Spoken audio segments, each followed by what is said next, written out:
I mean, I still use words like spiritual and mystical without furrowing my brow too much, and I mean, to the consternation of many atheists. I think there is a range of experience that is rare and that is only talked about without obvious qualms in religious discourse. And because it's only talked about in religious discourse, it is just riddled with superstition, and it's used to cash out various metaphysical schemes, which it can't reasonably do. But clearly people have extraordinary experiences, whether they have them on LSD, or they have them because they were alone in a cave for a year, or they have them because they just happen to have the neurology that is particularly labile, that allows for it.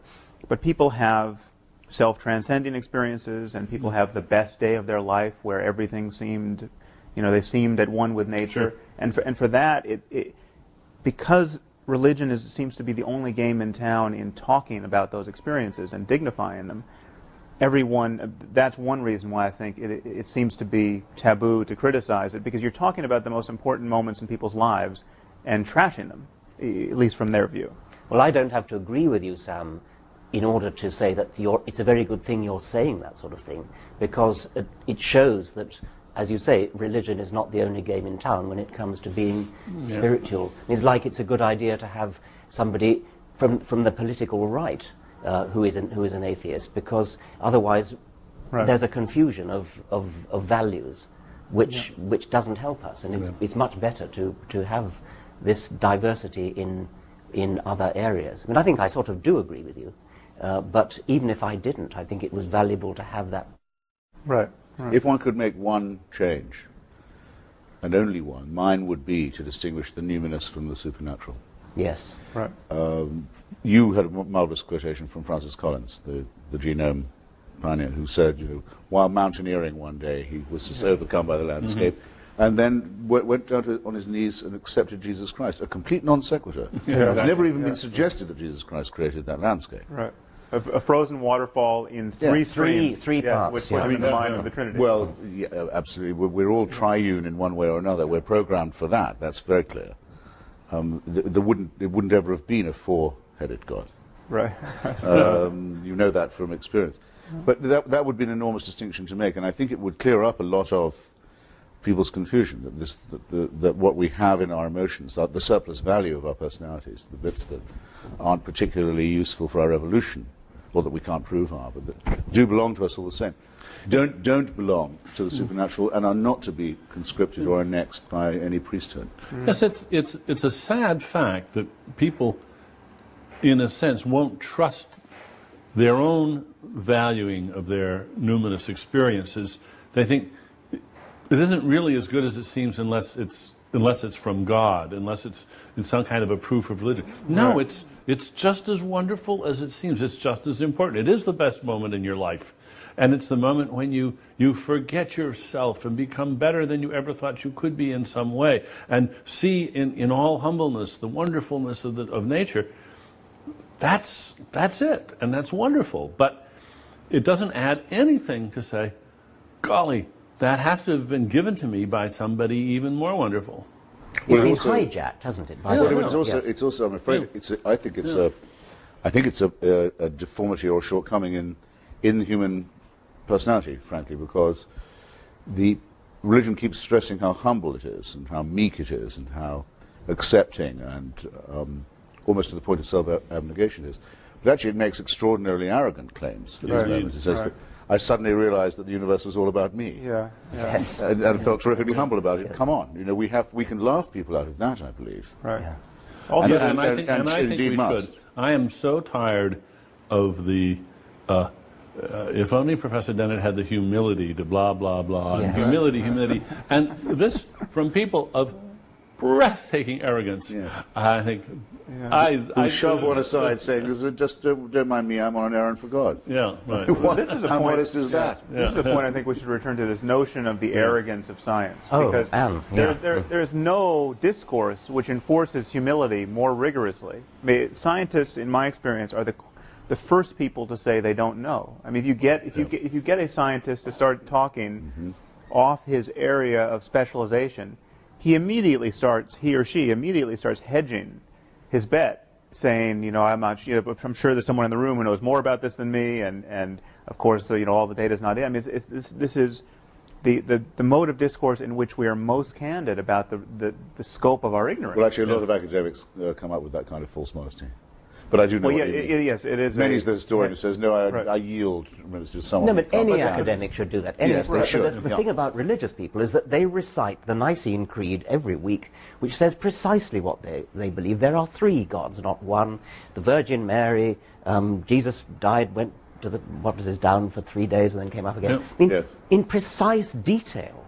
And yet they have the gall to accuse us of being overconfident and of not knowing what it is to doubt. And I don't think many of them ever let themselves contemplate the question which I think scientists ask themselves all the time: what if I'm wrong?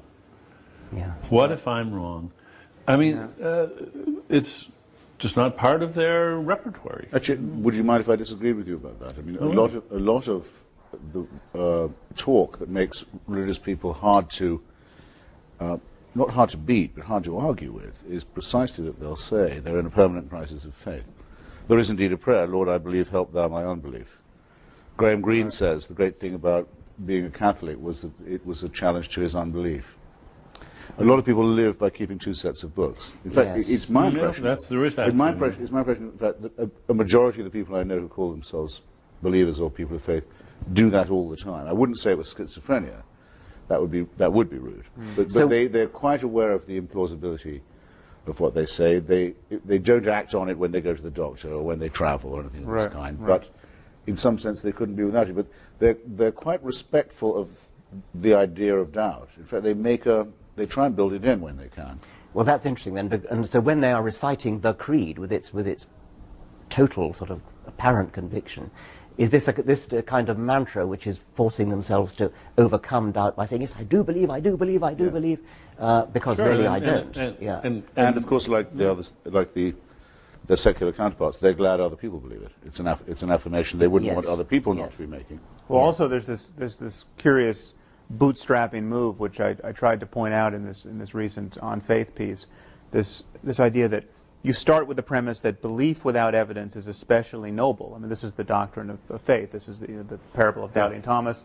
And so you start with that, and then you add this notion, which has come to me through various debates, that the fact that people can believe without evidence is itself a subtle form of evidence. I mean, we're kind of wired to, actually Francis Collins, you mentioned, brings this up in his book, where the fact that we have this intuition of God is itself some subtle form of evidence.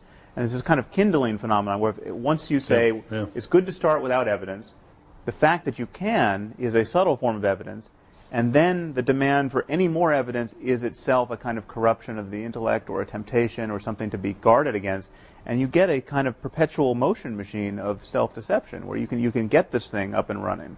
But they like the idea that it can't be demonstrated, because then there'd be nothing to be faithful about. Right. And That's the point of faith. Yeah. If everyone had seen the resurrection, and we all knew that we'd been saved by it, so, well, then we would be living in an unalterable system of belief, and it would have to be policed. Right. Well, and it would actually be, those of us who don't believe in it are very glad it's not true, because we think it would be horrible.